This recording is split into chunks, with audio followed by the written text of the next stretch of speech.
Hey, welcome, all my right thinkers. Thanks for tuning in and check out your boy, P Farm. Thinking right out here in the lab where I do what I do for you. Yeah, I'm back in the book, done with the rant, so we'll get back to the lesson. I got my teacher hat on. Okay, that's right. Rightism, 25 rules to live by. Storytelling, a story with a message. There's a message in the story for life. I give life lessons. You tune in and receive them, like the rant thing. Okay, I appreciate you. We got a good thing going. Let's do what we do. Right thinking mission, and that's what I'm on, is to enlighten, inspire, educate, and motivate you, the individual, to a higher spiritual level of enlightenment. Right thinking's way of life through mental and spiritual discipline, practice daily will help and guide you to attain your goal of reaching spiritual enlightenment, aka know thyself. My mission is that all right thinkers know thyself. If you're a right thinker, your goal is to know thyself. See where we're going with this? So let's get there together. I ask the question. Do you know you? You will when I'm through. But that's what I do for you. It's rhetorical. If you don't have an answer for yourself, tune in. I can help you with that. Yeah, that's what I do. A person who knows not and knows not that they know not, a lot of knots in there, foolish, disregard them. A person who knows not and knows that they know not, it's simple, so you can teach them. That's why I do what I do for you. I appreciate you too. Stay tuned. I got more for you. A person who knows not and believe and think that they know is dangerous. Avoid them. I do. A person who knows not. Excuse me, a person who knows, but knows not that they know is spiritually asleep. I can awaken them. I'm the spiritual alarm clock here to wake you up with knowledge of self. That's what I do for you. A person who knows not, excuse me, a person who knows, allow to me not stop the knots. A person who knows and knows that they know is wise. Follow them. All these persons reside in you. Right thinkers, know thyself and to Maya be true. Right thinkers, let's talk about how meditation and the yoga philosophy will what? Will is the way to enlightenment. The whole goal is to get you to know yourself mentally and become conscious of who you are and use that to your benefit. Next, I'm going to show you the therapeutic value of meditation. But right now, let me show you what the meditation and the yoga philosophy, how to get you to enlightenment. Let's rock. Meditation and yoga philosophy are disciplines. Again, disciplines, not a belief system. Something you can practice, something you can manifest for yourself if practiced correctly, like the religions. They are disciplines which are directed, this is the purpose of it, toward increasing your awareness. Okay? Awareness is consciousness. Okay? And can only be increased when your mind is in a state of what? Peace and harmony. If you're agitated, you upset, you're depressed, you all over the place, your mind ain't focused and you are scatterbrained, they call it, all over the place, no focus, nothing, everywhere, worrying about this, worrying about that, stuff that you have no control over. When the things that you can control, you can't even focus on them to get control of them either. That's why. And thus, the disciplines, I call them spiritual disciplines, but the disciplines of what? Daily meditation, which you should practice, which are the part we call yoga. Yoga is you communion with your higher self. That's you and God's time. Y'all think praying is you and God's time. No, that's you asking for something from God. Meditation is you communing with God. You becoming aware of God. You being able to listen and hear God. Why? You got to steal yourself. He tell you that.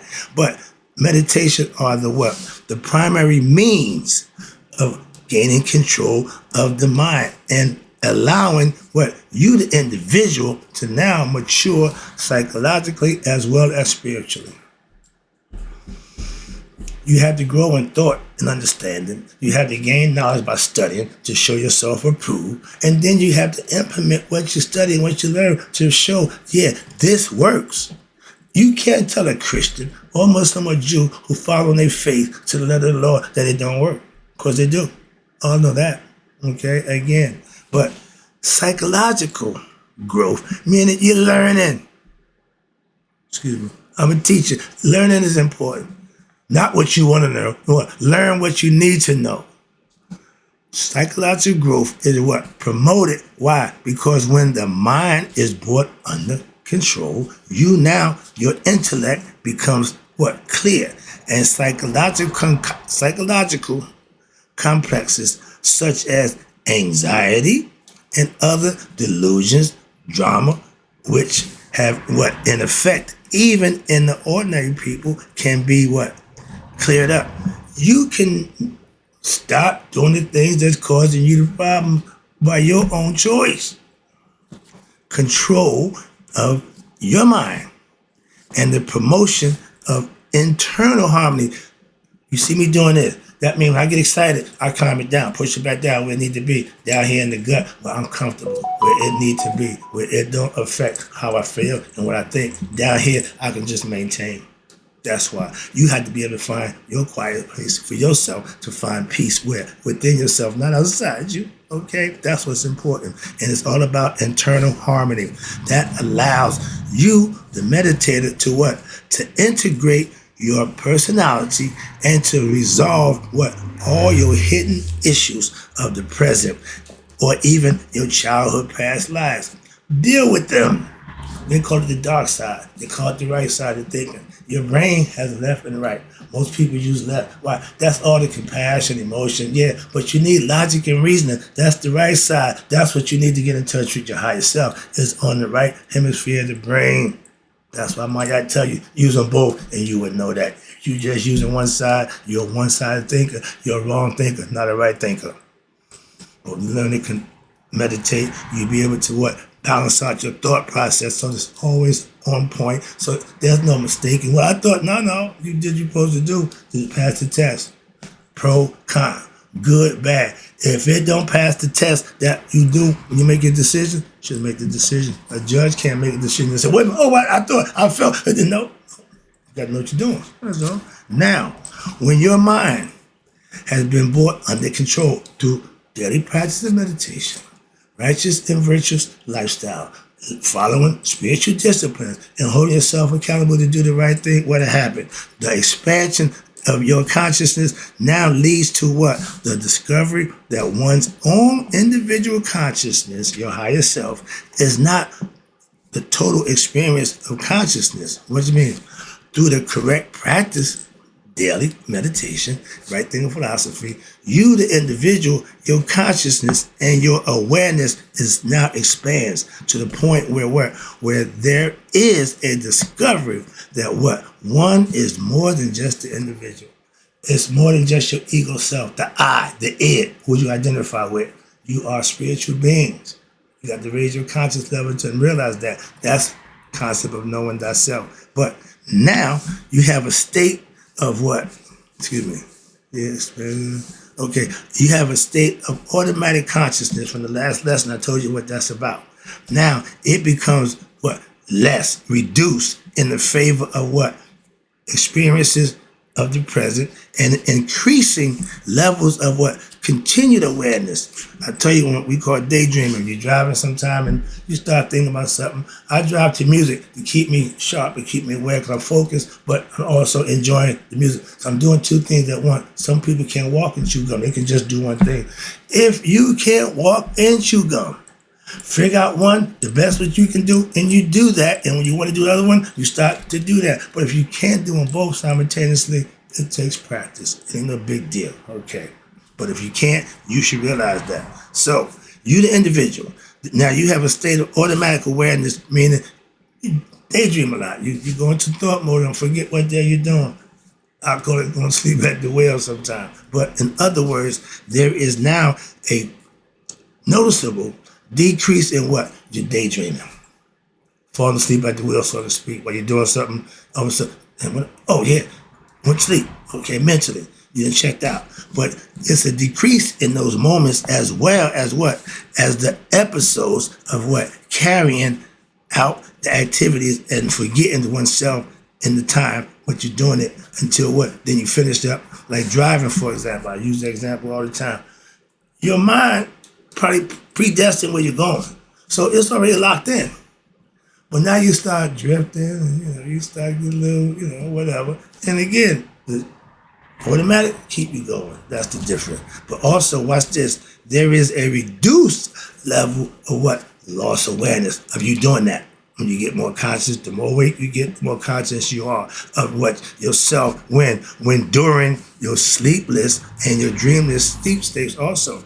Normally, most people at the lower level of consciousness, awareness become what? Caught in the swooning or the fainting effect, which occurs when, at the time before you fall asleep, that little thing, you just feel like, okay, I'm about to go on, I'm going down. You feel yourself going down asleep, or when what? There is no awareness of dreams while what? While in, I tell you, the deep sleep state of unconsciousness. Why? It's so relaxing. It's so elating that you haven't consciously caught up with that aspect of yourself, so you don't have a clue, but you feel so good afterward. Watch this. When you fall asleep, that sleep state. Now the dreamless sleep state, this swooning effects causes is what? Causes an ordinary person to actually lose consciousness of what? Of their own waking state. You woke, but you feel like, okay, I'm about to, yeah, that means you're about to give up the waking state. You're about to go into the dream state. Okay? You're about to astral plane. You're about to go somewhere the body can't go. That's the whole part about being spiritual. The body don't need to go where the spirit and the mind can go. So watch this. Now you're in that waking state identified. And to assume what? A new identity of their what? Dream subject. You go to sleep, you go into a whole nother state of mind. And watch this. Thus, to feel what? That dream subject as well as the dream world are realities in themselves. In your mind. That's where God dwells, outside your heart. In your mind. When you put them two together, you will know God for yourself. The shift in identification from what? From the waking state personality to the dream state personality to what? The absence of either personality, which is they consider to be the dreamless sleep state, led ancient philosophers to what? To discover that these states are not absolute realities. They're just phases in your mind. Now, philosophically, anything that is not continuous and abiding, listen, pay attention, cannot be considered as real. Well,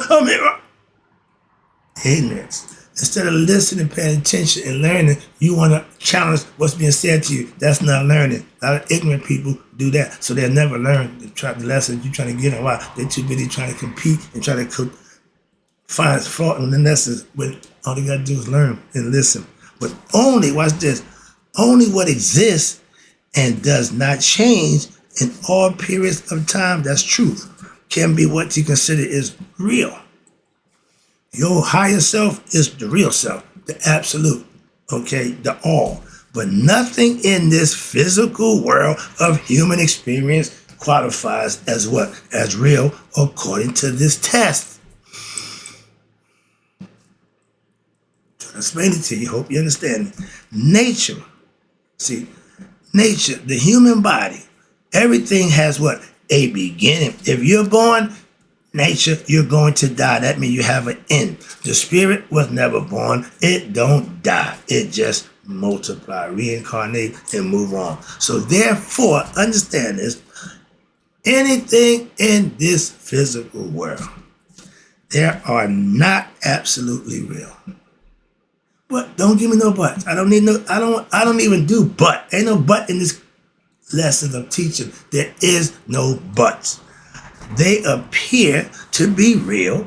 Why? Because of your limited mind and senses, which is the five senses of the physical body. The brain can only get the signals from the body that it sees and what it sees. Okay? Spirit don't need none of that. Quick test to find out your spirit and human. Why? Say your name in your mind. Not with your voice, not with your mouth, in your mind. Who said it and who heard it? You said it and you heard it. Were you talking when you listen, or you listen when you're talking? Hello? Situation. Funny little joke there. But watch this. Your five senses will fool you. But along with what? The belief that ignorance in the mind that they are what? Real. You believe you're real. Okay? But you won't believe you're God. You'll believe you're human, but you won't believe you're God. That's why you fail. In other words, people believe what? That the matter and the physical, which is themselves in the flesh, objects are what? Real. Even though, I just told you, and I got that from modern physics, it ain't me, modern physicists have proven that all matter is not physical or stable. It changes constantly, and its constituted parts are the, what? In reality, composed of empty spaces. Think about it. When you fall asleep, and we all do, what happens? The state that I'm in right now, I'm no longer there. I'm in another state of mind, conscious. Ain't went nowhere physically, but the bed or wherever you're at and start sleeping. So the physical body don't mean jack. Now you're in another world. And you believe, watch this, that this dream world, while you're in it, is real. And that's fine. But what happened when you wake up? You believe now it's not real. No, you don't believe that the dream world was real. Once you wake up, now you know that was a dream. Okay? In the waking state, you're not really conscious of who you are until what? You become enlightened with what? Knowledge of self and the experience that you have with your higher self. At the same time, when you fall asleep, watch this, you what? You forget the waking world. Where do we go? And it comes back when you what? Wake up. Oh, there it is. Okay. Your relatives, watch this, your relatives and your life history, all that's on the real mind in your mind. And assume what? An entire new history. You in your dream, you can be whoever and bring whoever you want into your dream, but you can't bring somebody you don't know into your dream. You gotta be conscious of that. So you can't dream outside of your consciousness, your limited understanding. Moving on. But your relative, your situations, in the world systems, in the dream world, none of that matters. Why? It ain't real. So none of that's important. In this world, oh yeah, it's real. So the difference, you know. So therefore, philosophically, what? The ordinary states of consciousness, which a human being, again, spiritual being having what? Human experiences, you are limited and you are illusionary, meaning your eyes can deceive you in the physical world. Hope you're understanding this. The waking, dream, and the dreamless states are what? Only transient expressions of what? More deeper underlying consciousness, the true self, the Amun, the hidden one. Okay? He's waiting for you to reach him. Okay? And every now and then you get a glimpse of him. But this underlying consciousness, watch this, which witnesses, that's what we call him, the other three states. There you go. What happened is that Carl Jung, watch this, we call it the witness, we call it Amun, the hidden one. Carl Jung, he referred to this as what? Collective unconsciousness. I mean, all your states all come together collectively in the one in the end. And then in the India philosophy, they called it the fourth state of consciousness. Watch this. Watch this. If you've been paying attention, you know I'm right on point. Watch this. The fourth state of consciousness is what? Being totally aware is known as Turiya, Turia, but it is also referred to, you ready, as God consciousness, or what we call cosmic consciousness. I want you to become God conscious, to become what? Spiritually disciplined. You keep God first, you keep God in your mind, you won't do bad and wrong things. Why? It goes against what you know or believe to be God or what he wants you to do. That's why. Right back to what I said. Let me finish this up. I see the clock. But the theory of meditation, understand this, is that when the mind and senses are controlled and transcended, meaning mastered, the awareness of what your transcendental state of consciousness now becomes evident. You seem to be a little smarter than everybody else. You seem to be on point with what you think? From here, consciousness, awareness begins to expand and allowing you, the meditator, to what? To discover the latent abilities of what? The unconscious mind that you never knew was there. Moving on. And when this occurs, hello, we call it spiritual enlightenment, an immense feeling of what? Joy emerges from within. You can't explain that feeling. When you and God become one, that's called joy, bliss, whatever you want to call it. Nirvana, Mukti, everybody got a word for it, okay? But it's the same thing, enlightenment. You actually became enlightened to God. That's called spiritual enlightenment. And now the desire for happiness and fulfillment through, watch this, through external objects and situations dwindles, and it becomes what? A peaceful, transcendental state of mind develops. You're satisfied. You're content. You don't need a whole bunch of nonsense to make you happy. That's the difference. And when you reach that state, people going to think you're crazy because you don't think like they do. You don't think on the terms that they do. You're a little different. That's the difference. And you'll be recognized. Sometimes you're going to get mocked and scorned, been there too, but do it. Also, now your inner resources are discovered. Your potential, your greatness is starting to come to fruition. Now you can be your best self, which will allow you, the practitioner, to what? Meet the challenges of what? Of your life. Disappointments don't bother you. Diseases don't touch you. Death don't fear you, etc. You see now? If you ain't scared of death, if you don't let disappointments bring you down, you ain't disease ridden, you healthy, pure and good, that's because you're living right. That don't happen by accident. My mother-in-law, 85 years old, in good health, takes no medication. Legally blind, lives alone. Now, while maintaining a poised state of mind, when she lost her sight, I have yet to hear her complain. I've been 50 years with this lady. Okay, my personal idol. And she ain't complaining, not now one day. So that's dealing with life with a what? A poised state of mind. She used it to her benefit, doing fine. And wrap it up, appreciate you tuning. But this is what the mind can do. If you use it, it'll work for you. When the heights of meditative experience are reached, meaning when you put in the work in, you get comfortable doing it. It becomes a way of life for you. Now there is a more continuous form of what? Awareness. You seem to be sharper. You seem to be more on point. That develops. It is not lost at the time of what? Going to sleep. That's called lucid dreaming. That means you're in the dream, knowing that you're in the dream. I love that. Why? That's the next level up. When you start to get familiar with yourself, when you know you're in the dream state and you can act accordingly, that's raise your conscious level. Now watch this. Now at this stage, watch what happens. There is a discovery that just as the dream state is discovered to be what? Unreal, upon what? You're waking up, realize it when you're in it. Now in the morning. But the waking state is what is also discovered to be what? A kind of dream state, which what? Transcend what? At the time of what? Falling asleep. The Aborigines, Australians, they say, or Native Americans, they say that the dream world is the real world. The physical world is the dream world to them. So we spend 1/3 of our life sleep or in the dream state. We spend another third awake. And another third of that pretty much, do what we need to do. But that 1/3, everybody gonna get that up to the dream state. Why? There's a reason. And there is a form of what? Now, once you understand that lucid dreaming, you don't lose consciousness when you go to sleep. That's the difference. And now you have a form of what? A continuous awareness which develops where? In the mind, which spans now all three consciousness.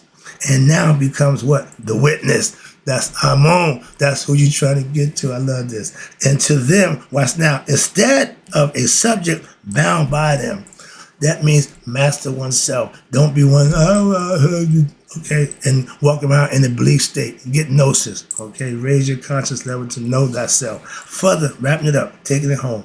There is a self-discovery that there is now a what? Boundless source from which one has originated.